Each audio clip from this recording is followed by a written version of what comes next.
ডেমোক্রেসিকে আবার ফিরিয়ে আনতে হলে আমাদের সেই প্রথম থেকে আসতে হবে, আদারওয়াইজ ডেমোক্রেসি আসা সম্ভব না। এবং আরেকটাও প্র্যাকটিক্যাল কথা, সেটাও রাখতে হবে যে ডেমোক্রেসি কিন্তু ইজ আ স্ক্যাম। আপনি যদি ডেমোক্রেসি ঠিক করে হ্যান্ডেল না করতে পারেন, তাহলে democracy is the biggest scam. আপনি যদি রং মানুষদের হাতে ক্ষমতা দেন, যেটা আমি রিপন ভাইয়ের সাথে একমত, যে আমাদের সংসদ সদস্য কারা হবে, ব্যুরোক্রেসি কিভাবে সরকারকে সাহায্য করবে, সরকারের কি মাইন্ডসেট, যে আদৌ কি আমার বিরুদ্ধে কথা বলা, কনস্ট্রাকটিভ সমালোচনা আমি অ্যালাউ করবো কিনা, এগুলি সব কিছুর উপরে নির্ভর করবে ডেমোক্রেসির সামনে ফ্লোরিশ করবে কিনা। হ্যাঁ, ডেমোক্রেসি এমন একটা টপিকে নিয়ে আমরা অনেকক্ষণ কথা বলতে পারি।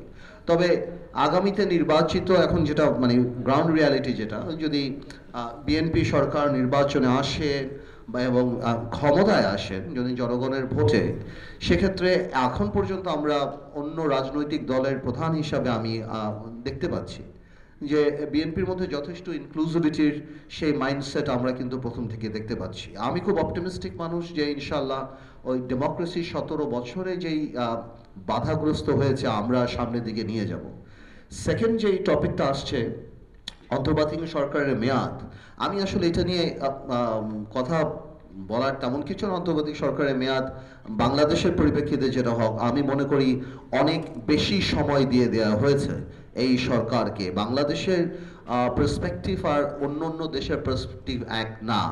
এই সরকারটা বেশি হওয়াতে প্রথম 2 মাস 2.5 মাস ইউনূস সরকারের যে অবস্থান ছিল, আজকে যে কেউ বলতে পারবে ইউনূস সরকার অবস্থান তা না।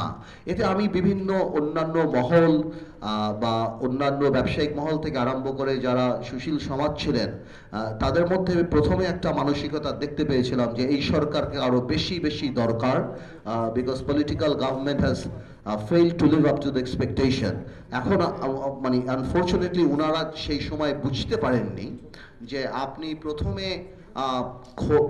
প্রথমে যেই ফেসটা এই সরকারে দেখতে পেয়েছিলেন, যেহেতু ডেমোক্রেসি নেই, যেহেতু অ্যাকাউন্টেবিলিটি নেই, যেহেতু এই সরকার জনগণের সরকার না, জনগণের আমাদের মতো সব রাজনৈতিক দলের সাপোর্ট করা সরকার, এখন কিন্তু ব্যবসায়ী থেকে আরম্ভ করে অনেকেই এই জিনিসটা রিয়েলাইজ করা আরম্ভ করেছে।